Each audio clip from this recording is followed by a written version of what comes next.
I never meant to stay long in Valea Stinsă. The silence here is thick, broken only by wind, distant barking, and lately the softest cries from behind the barn. That's where I first saw him, dragging his limp back legs, front paws raised like someone surrendering to life itself. Codiță, they called him. He wasn't running, he was surviving, skinny, mud-caked, shivering.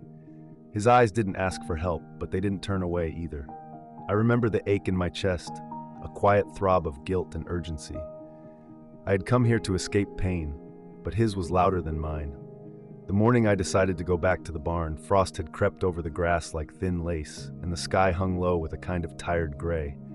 I brought a blanket, some wet food, and a small dose of painkillers just in case. I didn't know what I'd find. Maybe nothing, maybe a body. But he was there, Codiță, curled tight beside a splintered crate, his front limbs folded up like little white flags, mud packed into the fur behind him. His eyes flicked up when I stepped close. Not fear, not trust, just waiting. I got on my knees, heart racing. He didn't move. I reached out slowly, talking to him like you do a baby, low and steady. He let me touch him. Let me slide the blanket beneath him, though he twitched when I lifted him. I expected a struggle, maybe a scratch. Instead, he pressed his head into my arm. Back at the cottage, Mara was already outside, hanging laundry. Her eyes widened when she saw what I carried. "You found him?" she whispered. "He found me," I said. Inside, I laid him by the fire. His back legs were stiff, curled unnaturally. I didn't need an x-ray to know. Something was broken, something old. Maybe hit by a cart, or worse, someone's boot. The other strays, Aluna, Milu, they hovered in the doorway but didn't come close. I didn't know it yet, but bringing Codiță in wasn't just a rescue. It was the beginning of something messier, something I couldn't predict. The first few days were complicated. Codiță didn't cry, he didn't meow, he didn't beg for food like the others. He just watched. Still, almost like he was waiting for this to be taken away. His appetite was small, but he ate. When I cleaned the wound near his spine, probably an old infection from dragging himself on gravel, he didn't flinch, just stared at the wall like he'd left his body years ago. Mara came every day with soft towels and boiled chicken. She sat beside him, whispering little stories about her childhood, about a kitten she lost to a blizzard when she was 7. Codiță blinked, slow. Sometimes he'd shift, raise his front paws a little, as if to move closer, but then collapse back into the blanket. His body had given up before his mind had. Aluna started lingering at the doorway more, just watching him. Milu kept his distance, glaring from the windowsill like Codiță had invaded his territory.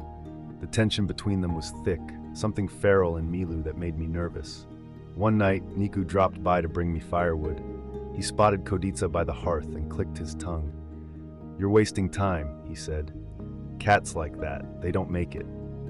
I didn't respond, but I felt Mara stiffen behind me. Later, she whispered, "What if he's right? What if we're only making him suffer longer?" I didn't have an answer. Not then. We weren't just nursing a cat. We were walking a line between mercy and hope, and none of us knew which side we were standing on. It was on the 6th morning that the first real shift happened, and not in the way I expected. I woke to the sound of clattering metal in the kitchen. At first I thought maybe Aluna had snuck in, or Milu had finally worked up the nerve to raid the food tin. But what I saw stopped me cold. Codiță was halfway across the room, not walking, dragging, his front paws stretched out, determined, desperate. Behind him, a faint trail of blood marked every pull. He'd clawed his way from the blanket near the fire to the food bowl near the sink, almost 2 meters. His legs, still useless, were raw from the effort. I rushed to him, scooping him up, heart pounding. His body trembled, but his eyes were burning, bright and stubborn. This wasn't the act of a dying animal. This was survival. Mara came in seconds later, took one look and covered her mouth with both hands. "Lucian, what if he wants to fight?" But the hope that flickered didn't last long. That afternoon, Codiță's breathing grew shallow. He wouldn't eat. His eyes turned dull, and he whimpered for the first time since I'd found him. I checked his temperature. Fever. Something was wrong, deeper than the surface wounds. An infection was spreading, maybe internal, maybe from the spine injury. I was running out of antibiotics, running out of time. We thought we were moving forward. Instead, we'd stepped into a storm. And suddenly, doing nothing wasn't an option anymore. The fever held him like a slow, invisible fire, and by nightfall it had dimmed even the light in his eyes. I cradled Codiță against my chest, the bones of his fragile frame pressing through the towel as I whispered quietly into the room. Not words of medical assurance or plans, just soft memories from a life that felt impossibly far away. I spoke of the dog that used to curl up in my clinic during lunch breaks, the humming of the sterilizer, the way my hands used to know what to do without shaking. Now they trembled, not with fear, but with something heavier, helplessness, laced with guilt. His breath was shallow, almost rhythmic in its fragility, and every few minutes a shiver ran through him like a signal that his body was trying to stay, but something inside was slipping away. Mara was a blur of motion behind me, pacing the narrow hallway like a storm circling its own eye, her arms clutched tight across her chest, as though she could keep her heart from spilling out. She stopped near the doorway, her voice strained and dry from lack of sleep. "We need help," she said, not accusingly, but almost pleading, as though I had some magic number to call that would make all this easier. I didn't look at her, not because I was ignoring her, but because I couldn't face the answer reflected in her eyes. The truth was harsh and practical. We were too far from anything useful. The nearest vet would need hours to reach us, and Niku had taken the only working truck on a delivery 2 valleys over. Even if I wanted to move him, the cold and the road would probably kill him faster than the fever. She didn't lash out, but I saw it in her. Frustration, sorrow, and something else. Maybe fear that we were dragging out a life that had already quietly said goodbye. Later, she sat on the edge of the hearth, her back to me, her voice barely above a whisper. Maybe Niku was right. Maybe this is selfish. Maybe we're keeping him alive for us. There was no blame in her tone, just a terrible honesty, the kind that cuts deeper because it's born from love, not cruelty. She had grown attached in the quiet moments, feeding him by hand, wrapping him in clean towels, and now she didn't know how to unlove him, even if letting go seemed like mercy. Outside, the world had gone still. The snow had stopped, and the wind had faded into silence, but the stillness didn't feel peaceful. It felt expectant, like something was watching. Milu, perched by the window, let out a deep guttural growl, low and steady, his eyes narrowed and locked on the front door as though he sensed a shift none of us could name. The others remained tucked away in corners, quiet, sensing that something in the air was bending. Inside the room, the only sound was Codiță's ragged breathing and the soft crackle of the fire, both fragile in their own ways. I was out of options, running on muscle memory and old instincts, but beneath it all was something else keeping me moving, something deeper than logic, more stubborn than exhaustion. Hope, maybe, or just the refusal to give up before he did. By the following morning, a brittle hush had settled over the cottage, the kind that stretches between breaths before something breaks. I hadn't slept, not really, just dozed beside the hearth, listening to Codiță's breathing, counting seconds between each rise and fall. Outside, the snow had turned to sleet, streaking the windows with thin, crooked lines that blurred the world beyond like a bad memory refusing to fade. Mara arrived just after dawn, soaked to the bone, a wool scarf wrapped twice around her neck and eyes red, not from the cold. She carried a small tin in her hands, opened it without a word, and revealed the one vial of injectable antibiotic she'd managed to convince the old pharmacy clerk in the next village to part with. "He asked why I was wasting it on a cat," she muttered, her voice clipped, raw. "Told me people need saving more than animals do." I didn't have the heart to answer her because somewhere in the back of my mind I understood what that clerk had meant. But understanding didn't mean agreeing. I drew the dose slowly, hands steady now that there was no time left for hesitation. Codiță barely stirred as the needle pierced his skin, just a faint twitch, then stillness. I hated how light he felt in my arms, as if the world had already started to forget he was there. Later that day, Niku returned early, stomping snow off his boots and glaring at the fire like it had wronged him. "He's still alive," he said, setting a sack of feed down hard enough to rattle the windows. "There's a storm coming tonight. If you're planning to bury him, better do it before the ground freezes." I didn't answer, neither did Mara, but something shifted in her then, something sharp behind the eyes.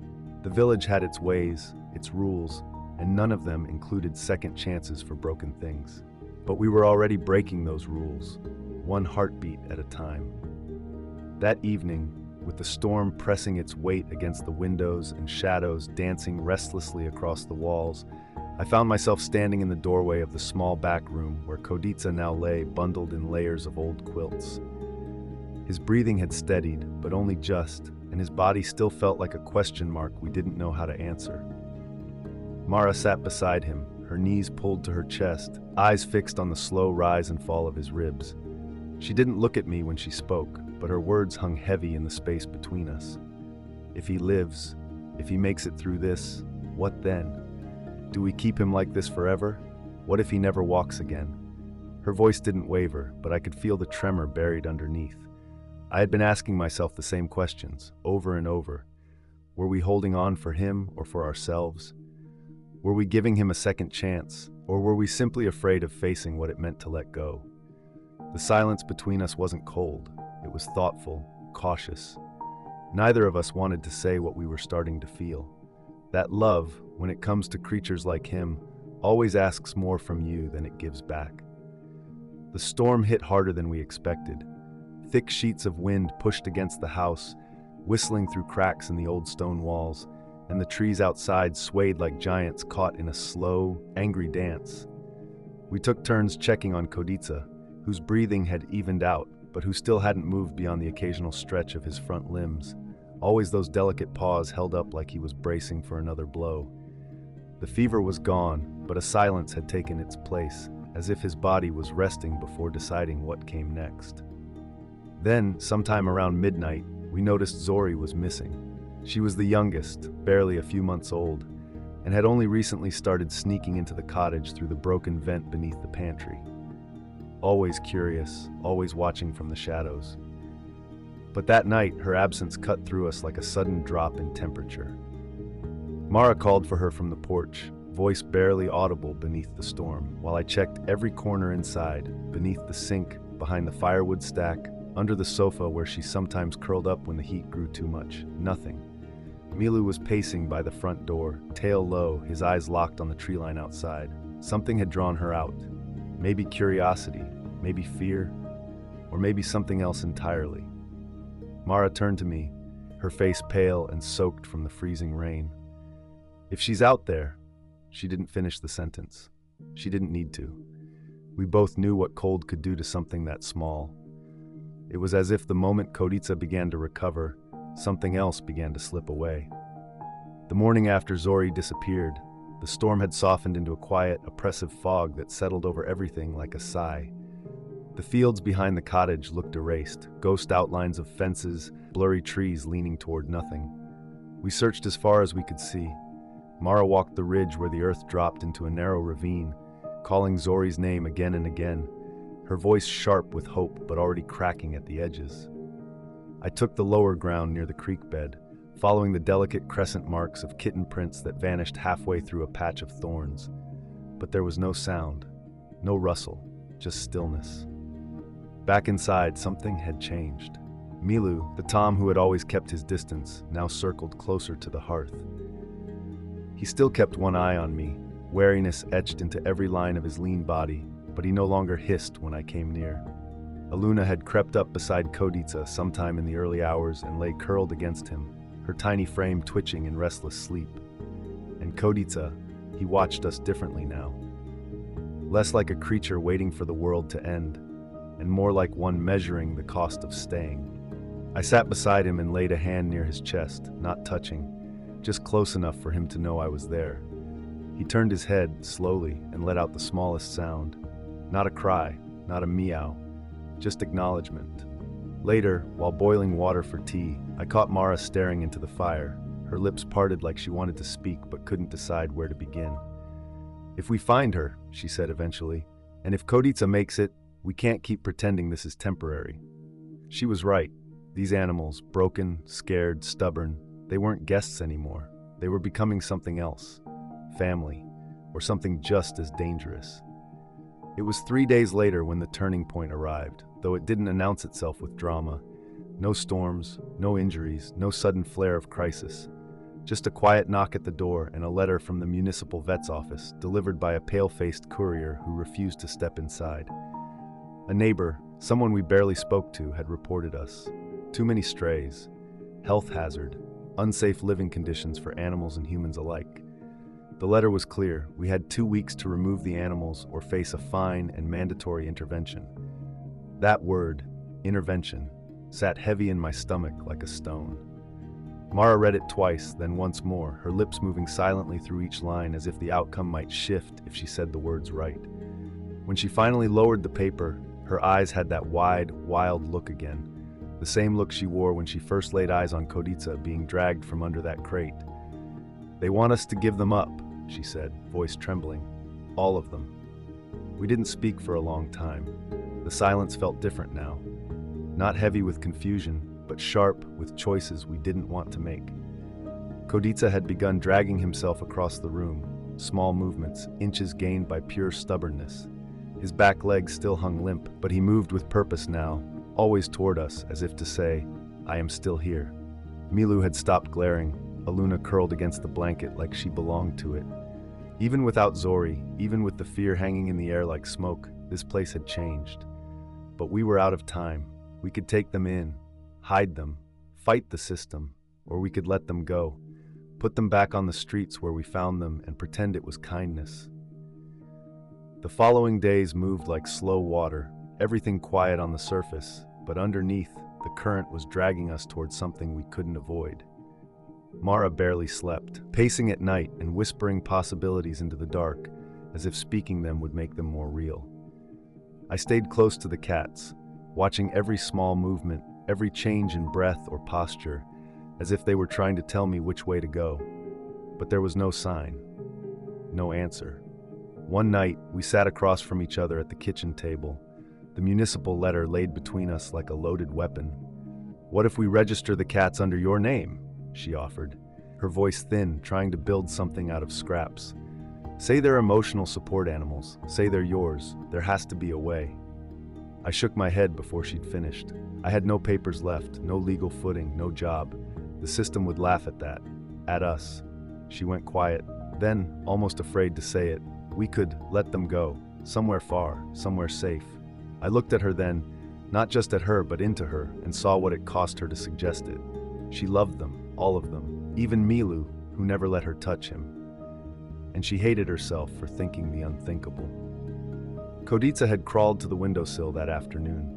He couldn't climb up, so he leaned against the wall and stared through the glass as if trying to remember where he'd come from, or decide if he ever wanted to go back. We were no longer debating what was right. We were trying to figure out what we could live with. Whatever choice we made, it would follow us. Maybe forever. And the cats, they would either forgive us or vanish into the world like ghosts. Didn't feel like a rescue anymore. It felt like betrayal waiting to happen. The deadline came faster than we expected. The snow had started melting, revealing brown, beaten earth and the wreckage of forgotten things, rusted cans, broken wire, footprints leading nowhere. Spring wasn't quite here, but the thaw brought with it a feeling of exposure. We couldn't hide behind the storm anymore. Mara packed a box with soft blankets and old sweaters, and for a moment I thought she had made the decision alone. I stood in the doorway, arms crossed, trying not to speak too soon. "What are you doing?" I asked, quieter than I meant to. She didn't look at me. "Preparing. In case." We didn't say what in case meant. We didn't need to. We were preparing to do what neither of us wanted to say out loud, to release them. Not all, maybe, but some. The idea felt like a betrayal of everything we'd fought for. But there was no room left for perfect endings. Codiță had gotten stronger. He couldn't walk, not properly, but he pulled himself from one room to another with a kind of dignity that broke your heart. Aluna never left his side. Milu stayed by the front door, pacing when anyone approached. And still, no sign of Zori. That night, Mara sat beside me in the dark, firelight dancing on her face. "What if we keep 2? Just 2? Say the others wandered off." I didn't answer at first, because in that moment I saw the weight behind her eyes, the same weight in mine. Choosing who stays and who doesn't, that was a burden no one prepares you for. We were past the point of rescue. We were deep in the territory of consequences, and when morning came, we'd have to live with whatever choice we made. The morning arrived with no drama, no knock at the door, no voices from the road, just light, soft, golden, indifferent, filtering through the frost-laced windows, as if the world itself didn't care what we chose. We gathered in the kitchen without speaking, surrounded by silence that wasn't peace but pressure, the kind that fills your lungs and makes every breath feel like a decision. The box Mara had packed was waiting near the door. She stared at it as if it might move on its own. I stood by the hearth, watching Codiță crawl from his blanket toward a sunbeam stretching across the floor. His body was still fragile, but his movements had purpose. There was no panic in him. No sign of fear, just quiet persistence, like he had accepted something we hadn't. I crouched beside him, fingers brushing gently over the top of his head. "You don't owe us anything," I whispered, not sure if I meant it for him or myself. "You don't have to prove you're worth saving." Mara knelt beside me, tears held back by sheer will. "I can't pick," she said. "Not one over another. I won't." So we didn't. We opened the front door, not to release them, not to send them back to the world that broke them, but to let them choose. Aluna stayed pressed against the hearth. Milu bolted out, vanishing into the trees without a glance back. And Codiță, he paused at the edge of the doorway, raised his front limbs like he always did, and looked back, once, before slowly crawling onto the porch and into the sun. We didn't follow, we watched, and we waited. Sometimes rescue doesn't end with keeping them. Sometimes it ends when you trust them enough to leave. It's been weeks since that morning. The box by the door still sits untouched, as if no longer sure what it was meant for. Milu never came back. We catch glimpses of him sometimes, at the edge of the trees, eyes glowing in the dusk, watching us from a distance, like a wild thing remembering a warmth he didn't quite trust. And Zori, she never returned either. Her absence still lingers in the corners of the cottage, like a question no one wants to ask out loud. Aluna stayed. She follows Mara now, weaving around her legs when she cooks, curling into her lap when the silence gets too loud. Codiță, though, he surprises me every day. He still can't walk properly, but he's found his rhythm, pulling himself across the floor, reaching places we never thought he would. Sometimes he crawls up to the open door and just stares outside. But he always turns back, always chooses to stay. We didn't save them all, we didn't get our perfect ending, but what we did find through the uncertainty, the pain, the impossible choices, was something honest. Love that isn't clean or easy. Rescue that doesn't come with guarantees.